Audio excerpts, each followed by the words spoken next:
Bonjour, le long week-end du 1er mai nous a conduit à enregistrer l'émission dans les conditions du direct et à décrypter non pas l'actualité de la semaine, mais le comportement de certaines entreprises qui jouent parfois sur la crédulité des consommateurs. Le titre de l'émission est pour le coup approprié. Nous allons revoir et corriger ces pratiques qui peuvent être au pire des arnaques, au mieux des abus. Sommaire.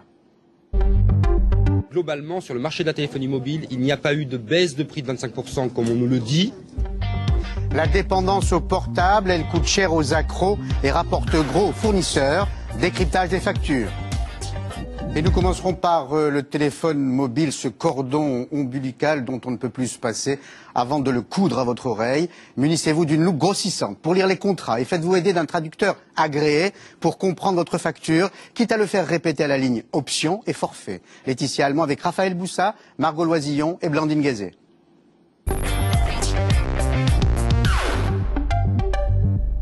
Ils le choisissent avec amour, l'emportent partout avec eux et l'utilisent en permanence. Les Français sont de plus en plus accros à leur portable, mais dans le même temps, ils sont de moins en moins satisfaits de leurs opérateurs de téléphonie. Ce qui est d'abord mis en cause, ce sont les tarifs, comme le dénonce l'UFC Que Choisir, auteur l'an dernier d'une étude sur le sujet. Globalement, sur le marché de la téléphonie mobile, il n'y a pas eu de baisse de prix de 25% comme on nous le dit. C'est d'autant plus inacceptable que nous sommes sur un marché qui est dit mature, c'est-à-dire où les réseaux, les antennes relais, l'installation ont été amortis et la rentabilité des opérateurs est hors norme. Alors qu'un Américain dispose aujourd'hui d'une quinzaine d'heures de conversation sans contrainte et de SMS illimités pour 30 € par mois, le consommateur français n'aura lui pour le même prix que 3 heures de communication et une trentaine de textos. Une offre tout à fait comparable à celle de nos voisins européens, se défendent les opérateurs. Alors aujourd'hui, il y a différentes études qui ont eu lieu sur le prix de la minute en Europe.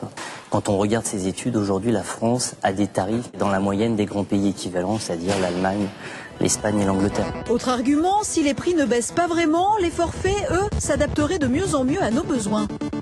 En fait, nos clients ne demandent pas spécifiquement une baisse de prix forte. Ils demandent de toujours plus téléphoner avec leur téléphone et pour le même prix. Et en l'occurrence, quand on regarde depuis les 2 dernières années ce qu'on a fait sur le marché en tant qu'opérateur, on se rend compte qu'on a pour le même prix donné beaucoup plus d'appels pour le même client.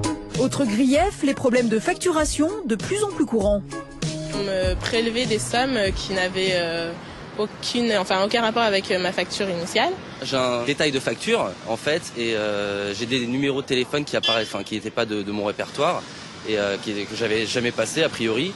L'Association française des utilisateurs de télécommunications confirme avoir vu ce type de plainte augmenter de 30% l'an dernier.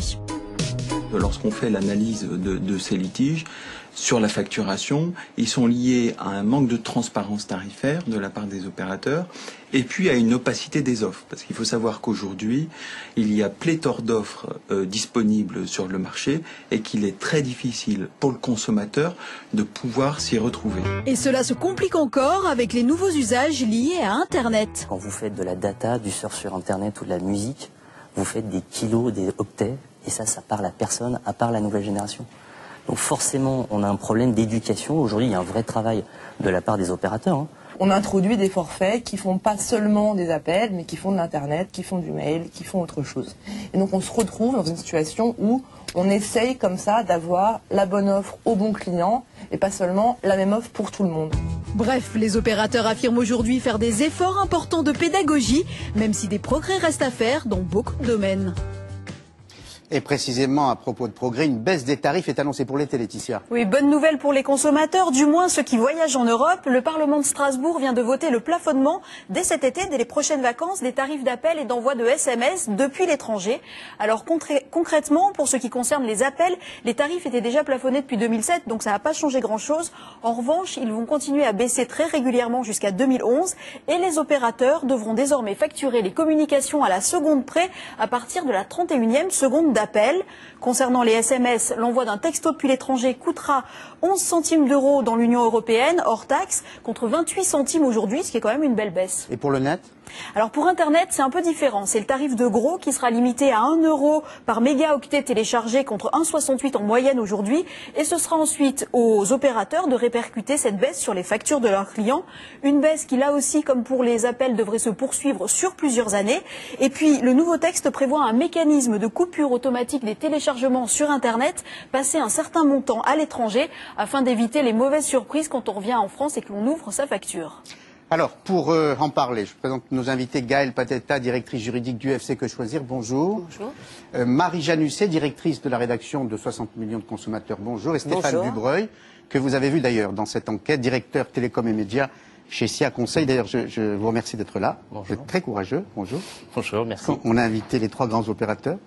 Et ils n'ont pas le temps. C'est sans doute pour répondre aux doléances des clients. C'est le pont férié, certainement.